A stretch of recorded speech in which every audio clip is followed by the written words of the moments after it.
It's time. It's episode 96 of the ATM podcast. Martin, Devlin, Mark, Watson, Watto off to commentate on the Paralympics at the end of the week in Paris.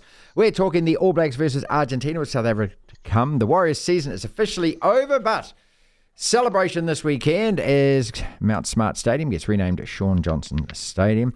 Talk about the Black Caps player contracts if we get time. Premier League has kicked off as well. Apologise to me!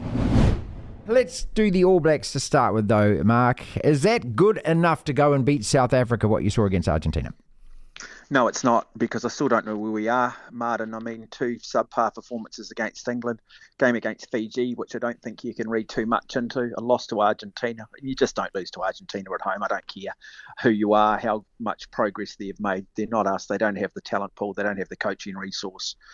And then we go and beat Argentina in 45 minutes. The second half was still 7-7. We couldn't put our foot on the throat for 35 minutes, could we? I mean, let's not kid ourselves. Argentina had played their World Cup final a week earlier. So have we learned anything? No, I don't think so. I don't think we're tactically good enough. I still don't think that we've figured a lot of stuff out. I saw a South African B team, 10 changes, thump a Wallabies team in Perth, showing just how much depth they now have. They've just got size. They play with width. I think, I can't see us winning either test in South Africa. I think it'll be a damn miracle. I've been really disappointed by Scott Robertson so far. I just haven't seen any real innovation. I haven't seen any real change. I think his selections have been conservative. Artie Severe needs to be at 7. Play Wallace Atiti at 8. Look, I thought Blackadder was pretty good at 6. I'm still not convinced about our midfield. I just haven't seen Geordie Barrett really sort of break the advantage line at any point. I think we've seen Rieko Awani. He's never really dealt with rushing defence. He still just doesn't seem to be able to get it. And so, I think we're going to get beaten. I think we're going to get beaten well in South Africa. Yeah, I've still got some hopes. I've still got fingers crossed. I think I saw enough that if we can play our game as opposed to getting sucked into theirs, because we're not going to beat them. What is our game, though, Martin? What is our game? Well, I think it's got to be attacking with pace, and I think it's got to be innovative. I mean, obviously we have to have parity in terms of what goes on up front, but we're not going to outmuscle that team, and what we can't do is be dragged into the same kind of game that they play. But where is the innovation? I mean, you've got to have a dress rehearsal. You can't just turn up in 2 weeks. I haven't seen any innovation. I just haven't seen anything. All I've seen is a team that looks like Hanson's team of 2019 semi-final against England. I haven't seen the innovation. How do you turn it around in 2 weeks? I just think South Africa in a golden era. I'd like to just see us adopt almost a baby Blacks type mentality this year and set the tone for do everything to win every test, absolutely, but give the Wallace Atitis, give these guys their chance, give the Tossies a bit of a go, their Safaro Muas, and look to try and build a team of the future. But we just continue to go back to type. We continue to go back to a group of players who just are very good at losing every sort of 1 in 3 games. That's what worries me the most, man. And that there seems to be an acceptance now amongst All Black fans or New Zealand rugby in general that it's okay for the All Blacks to drop 3 or 4 matches a year, which I just think it never was and it never should be. Apologise to me!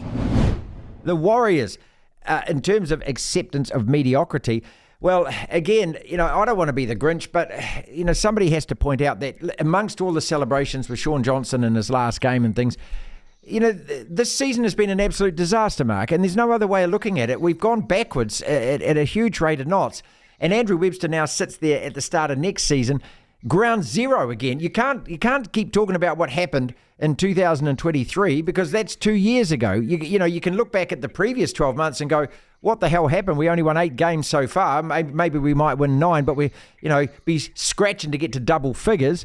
So this is a team that once again has got absolutely everything to prove, and I just don't want to gloss over it. And I feel like it is being glossed over at the moment. Well, they've been lucky, haven't they? Because they've had the Olympic Games, which has taken any sort of media scrutiny away from them. We've had All Black tests, and then we've had Shaun Johnson's retirement. So they've been very good in terms of being able to put some smoke screens up.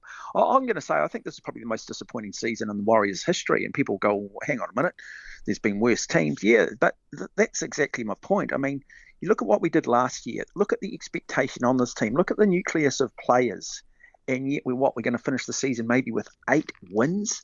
They're still talking up about how, even last week, we can still make the 8, winning 3 games. You knew heading into that Manly game, they'd already given up, mate. This is an attitude thing. I said it last week. They've got to have a shift with their players. They've got to have someone who can come in, and I don't think it's necessarily a rugby league person. I think they need to be looking at being the club that writes the book that everybody else reads. Go outside a league, go to other sports and say, what's your definition of professionalism? These are professional athletes because they get paid, but they're not elite athletes. I said that last week and I stick by it. I don't think they train hard enough. I don't think they work hard enough. You've only got to look at highlights of half the training sessions they do. They're dropping balls and they're laughing. There's always excuses being made for them. There's no skin in the game. There's no jeopardy if they lose. I think I've said this before, but I always remember, when I was, obviously traveling the world and still supporting guys like Cameron Brown and Ironman, and he didn't go well in Hawaii, and people would go, I don't hear you bagging him. He just had a disaster in Hawaii. And I'm like, yeah, but the guy pays his way to Hawaii. And if he doesn't perform, he doesn't get paid. And if he didn't perform, it's probably because he was overtrained, not underdone. And I think this is half the problem. And then we have a media who continue to tell us how hard it is. The same media who will continue to tell us how hard the women cricketers do it and how hard the men's cricketers do it. Now, 3 weeks in India at the IPL is hard, earning $300 to $2 million. And it's all this sort of nonsense. And and Webster is another one. Webster has to learn to stop being a friend and start being a coach. He's got to be more ruthless. Sometimes you find the formula by default, and we saw that this year with Tamari Martin. Oh no, we'll go back to Shaun Johnson. We weren't winning anything with Shaun. Shaun was yesterday's man. Shaun reverted to type. If he's going to be the coach that we think he is, he actually needs to take a really, really big step in his own coaching evolution.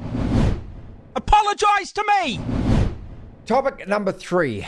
Quickly, Hayden Wilde beaten again by Yee. I don't know whether he was upset at that celebration in Boston. The amazing thing for me... The amazing thing for me is these guys are back racing within weeks of the Olympics. It's I've done the Olympics. I'm off to the music festival. I'm going to have a holiday now. I might start retraining for Super Rugby Opiki in 6 months' time. These guys are back on the circuit, as you say, because if they don't earn any money. So 2 weeks later, you're in Boston. 2 weeks after that, you're in Chicago.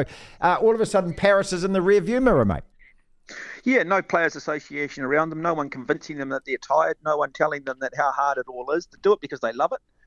They do it because there is great money up. So that was Super League racing going on at the moment, set up by former Australian world champion, Hawaiian Ironman world champion Chris McCormack.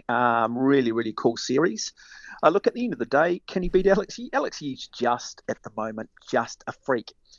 27 minutes 50 for 10K Alex Yee runs. That's about 5 seconds slower than Dick Taylor ran in 1974 to win the Commonwealth Games gold medal. Wow. A Commonwealth Games record that stood till 2002. That is the quality of these guys. That is why, and that game just shows the quality of what Hayden Wilde is. I mean, we think Hamish Carter and Bevan Doherty were great runners. These guys have gone to another level. And so, look, he's going to have to figure out a way to beat him. How much of it is psychological? You'd imagine some of it now. Does he honestly believe he can beat him? But yeah, going back to your point, mate, this is what I love about these individual sports. This is what I love about these guys. They're out there for the right reasons. And you know what? Even if there was no money up for grabs, these guys would still be out there racing because they love it. They are elite athletes and they're also professional athletes. And just what I sort of, everything that the Warriors are not, everything that the women's cricket team, the women footballers are, the men's cricket team, and half our rugby sides are. They're not, professional athletes, not elite athletes. Apologise to me!